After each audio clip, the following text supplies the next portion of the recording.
উপায় করুন প্রভু কংসের অবিনাশে। ব্রহ্মা তবে হংস পৃষ্ঠে করিয়া আরোহণ, ক্ষীরোদ সাগরে যান লয়ে দেবগণ, সাগরের তীরে স্তব করে সুরগণ।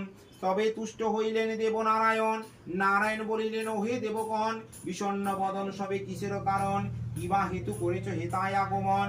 ব্রহ্মা বলিলেন প্রভু করি নিবেদন, শিববরে বলিয়ান হয়ে কংসাসুর, পৃথিবীর দেয় সদা যাতনা প্রচুর, নাহি মানে দেবদ্বিজ গুরুজন আদি, অহংকারে মত্ত হয়ে থাকে নিরবধি, মহেশ্বর দিল বর ভাগিনার হাতে, প্রভু নিবেদন অভয় চরণে, রাখিতে দেবের মান কংসের নিধনে।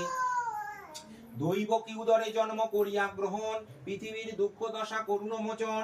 নারায়ণ বলিলেন দেব মহেশ্বর, পার্বতীকে সাথে দেন একটি বৎসর, কার্য শেষে পুনরায় আসিবে চলিয়া, এত বলি উমারমা সাথে লইয়া, মথুরা উদ্দেশ্যে যাত্রা করি নারায়ণ। দৈব কি উদরে জন্ম করিলা গ্রহণ, সনকাদি নারদাদি